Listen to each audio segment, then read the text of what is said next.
김기현 후보 울산 땅 투기 의혹 뭐 여전히 이어지고 있는 것 같은데 어제 김기현 후보가 긴급 기자회견을 했는데 그 이후에는 조금 수그러드는 분위기입니까? 어떻게 읽으십니까? 수그러드는 것 같지 않으세요? 그렇지는 않습니다. 예, 뭔가 이렇게 시원하게 그리고 이제 시원하게 했음에도 불구하고 계속해서 다른 후보들이 문제 제기를 하는지 그건 모르겠는데 지난번에도 말씀드렸듯이 1998년에 땅을 샀는데 예. 그 2000년대 초반에 그 KTX 연결 도로와 관련해 가지고 2007년에 소위 김기현 의원의 그 소유지를 통과하는 그러한 그 계획안이 뭐 결정이 되고 지금 이제 설계 결정은 나지 않았는데 김기현 의원 측에서는 이거 지하 터널로 가는 것이다. 터널로 가게 되면 오히려 땅값이 떨어지는데 왜 이런 식으로 상당히 그 도에 넘치는 그런 주장들을 하면서 나를 몰아세우느냐 하는 입장이고요. 또 다른 후보의 경우에 지금 이준석 전 대표까지도 지금 이 전장에 가담을 해가지고 네. 내가 울산에 가봤더니 그 은퇴 후에 거기서 목장한다 그랬는데 목장지로는 영 아닌 것 같다는 등 해가면서 뭐 여러 가지 얘기들을 하면서 근데 김기현 후보가 이걸 목장으로 사용하겠다는 얘기를 했었습니까? 그냥 이게 지목이 목장 용지고 내가 목축한다고 말한 적은 없다. 오늘 이렇게 또 얘기를 근데 이제 했더라고요. 그 주변 사람들이 요새 이제 평론가들이 많잖아요. 그리고 얼마나 채널이 많습니까? 그러다 보니까 김기현 의원 측에 또 보좌관도 있고 또 지인들도 있을 거 아닙니까? 그래서 도대체 이 땅을 왜 샀대요? 그랬더니 그 중에 한 사람이 아마 은퇴 후에 뭐 목장하려고 그랬답니다. 내지는 뭐 이렇게 얘기하면은 그 얘기가 또 이제 가지를 치고 또 해가지고 뭐 이런 얘기가 돌아오고 그러는 것 같아요. 그런데 아무튼 이것이 직선도로로 결정을 하는 것처럼 하다가 왜 계획이 바뀌었는지 그리고 하필이면 김기현 의원이 그 당시 2007년에 국회의원이었을 당시고 또 김기현 의원이 거기서 판사도 하고 국회의원도 여러 번 하고 시장도 하고 하다 보니까 불필요한 오해와 의혹과 억측을 사는 측면이 저는 있다고 보여지거든요. 그러니까 이걸 명쾌하게 나는 단 한 번도 관여한 바가 없으며 그런 부분을 본인이 이해하는 걸로는 안 되고 여론이 국민이 이해할 수 있을 정도로 아주 그 명쾌하게 설명을 했는데도 아직까지 논란이 계속되는 거 보면은 물론 지금 이제 경선의 그런 시점이기 때문에 더 그럴지 모르겠지만 제가 조심스럽게 예단컨대 저게 하루아침에 수그러들 것 같지는 않습니다. 그렇군요. 민주당도 참전하지 않았습니까? 자체 진상조사단을 구성했는데요. 단장이 김기현 후보의 천적이라고 해야 될까요? 황운하 의원이에요. 글쎄요, 뭐 그 황운하 의원이 왜 그것을 뭐 그때 당시에 이제 지난 울산 선거 개입 논란 뭐 그런 부분이 있어 이 알 사건도 수 좀 두 분이 있고요. 얽혀 있잖아요. 네, 그리고 또 김기현 의원의 동생의 어떤 뭐 무슨 뭐 용역 비리 그런 것들도 묻혔다 안 묻혔다 이런 부분이 있기 때문에 아마 상당히 많은 여러 가지 폭로성이 있을 텐데. 지금 현재 이런 상황 같으면은 김기현 의원이 당 대표가 된다 하더라도 이렇게 목장용 그 땅의 문제가 아니라 여러 가지 김기현 의원이 시장 시절 혹은 울산시 고문 변호사 시절의 여러 가지 사항들 왜 그런 쓸모도 없는 땅을 그 돈에 샀는가 혹은 다운 계약서 의혹 이런 것이 일파만파로 고구마 줄기 캐듯이 나와서 그야말로 지역 토착 비리의 전형이 민주당 입장에서는 솔직히 뭐 이재명 대표만 그런 것이 아니라 그보다 더 크다. 여러 가지 뭐 그런 얘기를 할 수 있는 어떤 그 뭐랄까 이 반론을 제기할 수 있는 국면을 전환할 수 있는 그런 계기가 되기 때문에 이번 전당대회 과정에서 어쨌든 뭐 나머지 새 후보들의 집중적인 공격거리가 될 수 있지 않겠나 그렇게 보여집니다. 전당대회 끝날 때까지.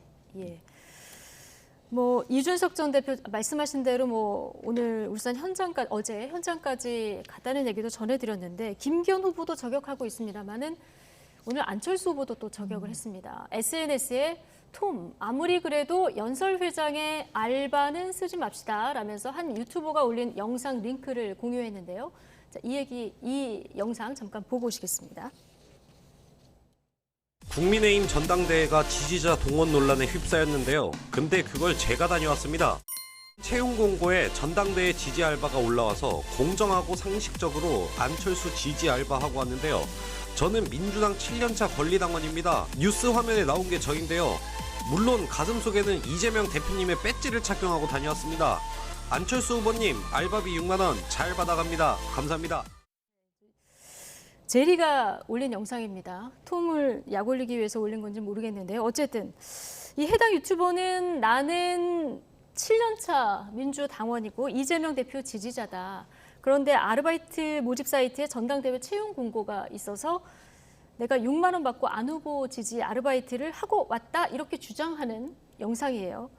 자, 안철수 후보 측은 뭐 알바 모집한 적도 없고 금품을 제공한 적도 없다 이렇게 얘기를 하고 있는데 어떻게 된 걸로 파악하십니까? 여러 가지 오픈 현장이죠. 사실 네. 뭐 민주당 당원이라 그러면 사실은 국민의힘에서 아르바이트 하면 안 되죠.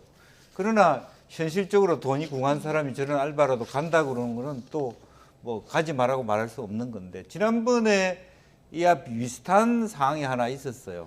안철수 후보 측이 안철수 하다가 실제로 뭐 김기현 후보가 나오니까 김기현으로 다 바꾸는. 그러니까 실질적으로 내심 마음에서 우러나오는 지지하는 운동원들이 아니라 네. 결과적으로 왜 갑자기 안철수 지지하는 운동원들이 갑자기 안철수 후보가 가고 김기현이 나오니까 김기현 물론 당원들이니까 모든 사람에게 열려 있어서 그렇게 얘기할 수 있습니다만은 그런 부분들이 오히려 안철수 후보를 좀 더 우리가 측은하게 느끼게 하는 이제 그런 여전히 국민의힘 속에 착근하지 못하고 있는 그러니까 지지자를 제대로 말하자면 그 구하지 못하니까 확보하지 못하니까 저런 식으로라도 다른 지지자들은 상당히 많은 당협 위원장을 확보해 갖고 그런 논란도 있지 않습니까? 전당대회장마다 너무 지나치게 특정 후보의 운동원들 지지자들만 많았다.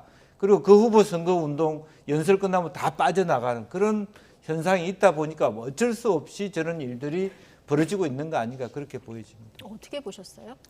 지금 안철수 후보가 위기이거든요.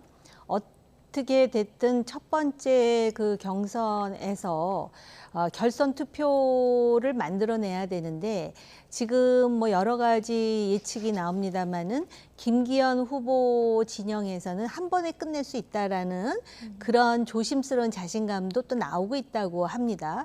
그런가 하면은 지금 여론조사를 보면은 천하람 후보에게 강력하게 또 밀리는 도전받는 또 그러한 그 여론조사가 얼마나 정확한지는 모르겠지만 그래서 과거에 뭐 안철수 정치인에 대해서 간철수 그러다가 요새는 낀철수 그러니까 김기현과 천하람 사이에 끼어가지고 지금 그런데다가 우리가 지난번에도 얘기했지만 TV 토론에서 역시 그 안철수 후보의 한계가 토론을 통해서 주로 나오잖아요. 김기현 후보도 생각만큼 그렇게 잘한 것 같지는 않지만 안철수 후보가 그런 한계를 보여주고 있는 상황에서 지금 응원단 아르바이트 동영상이 나왔단 말이에요. 근데 저는 정말 그 이상한 게 이 안철수 후보 측의 반응이에요. 뭐라 그러냐면은 응원단 아르바이트 모집한 적도 없고 금전을 대가로 제공한 적도 없다.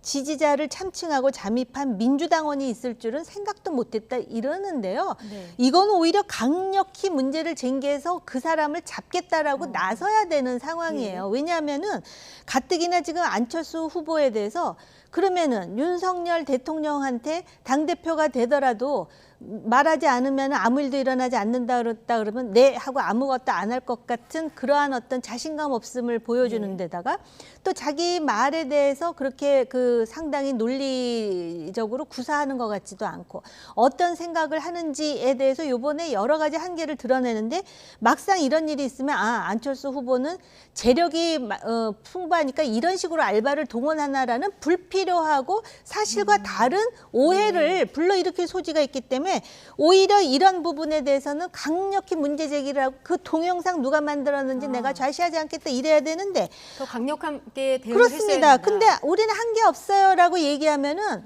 이렇게 소극적으로 한다는 자체가 좀 이해가 안 가요. 물론 지금 천하람 후보 측에서는 이 아르바이트 동원보다도 1위인 김기현 후보 측에서 소위 그 당대표 후보뿐만 아니라 최고위원 후보들을 지지하려는 대량 문자 발송을 하는 것 뭐 이런 거에 대해서 이것까지 그렇습니다. 왜냐하면 이게 기울어진 운동장이거든요. 그리고 전체적으로 당 분위기가 있는 쪽에 몰려가는 그런 분위기 속에서 소위 추격하는 후보들이 얼마나 여러 가지 애로가 있겠어요. 근데 이 안철수 후보에 대해서 이렇게 그래가면서 이러한 식의 문제 제기가 나왔으면은 나는 적어도 인생을 올곧게 살았다는 걸 보여주는데 알바생 동원해서 돈 써가면서 이렇게 동영상 만들게 만들었다라고 하는 것이 과연 유권자들에게 좋은 이미지를 줄 수는 없거든요. 예, 그렇다면 좀 더 강력하게 대응을 해야 된다고 얘기를 해주셨는데요. 천하람 후보가 얘기한 지금 대량 문자 발송 문제 이런 게 좀 불공정하다 이런 문제를 제기하면서 이긴 청년 최고위원 후보의 공약인데요. 전당대회 비용 보전제도 좀 생각을 해봐야 된다 얘기를 했는데 어떻게 보십니까? 뭐 그동안에 이제 한국 정당이 그 당내 선거에서는 보전해 준 적이 없죠. 그러니까 n분의 1로 나눠서 뭐 비용을 후보하고 나누는 식으로 해왔고. 지금까지는 없었죠. 네, 근데 논의해볼 만한 부분이 글쎄요, 있습니까? 그 청년들에 있어서는 논의해볼 만한 가치가 있다. 그러니까 청년이 갖고 있는 용어 중에 하나가 모라토리움이거든요. 그러니까 지불유예라고 하는 조건이 청년의 요소이기 때문에 그런 부분에 대해서 그런 돈 없는 후보도 우리 당의 어떤 최고인이 될 수 있다라고 하는 그런 측면에서는 뭐 장애인과 청년의 경우에 비례 말하자면 그 최고위원회 경선이라든지 대표 경선에 나왔을 때 일정 정도 보전해 줄 수 있는 혜택을 하는 것도 좋을 것 같고요. 또 하나 지금 현재 당이 굉장히 부자입니다. 국고 지원을 엄청나게 받아서 전혀 엉뚱하게 쓸모없이 다른 데 돈을 쓰는 경우들이 많기 때문에 오히려 더 이 제안은 정말 참신하고 한번 검토해 볼 만하다. 저는 그렇게 봅니다. 청년들 한정으로라도 좀 검토해 볼 필요가 네. 있다. 예. 자, 오늘 나이트 포커스 두 분 말씀 여기까지 듣겠습니다. 정호김, 김영주 전직 의원 두 분과 함께했습니다. 고맙습니다.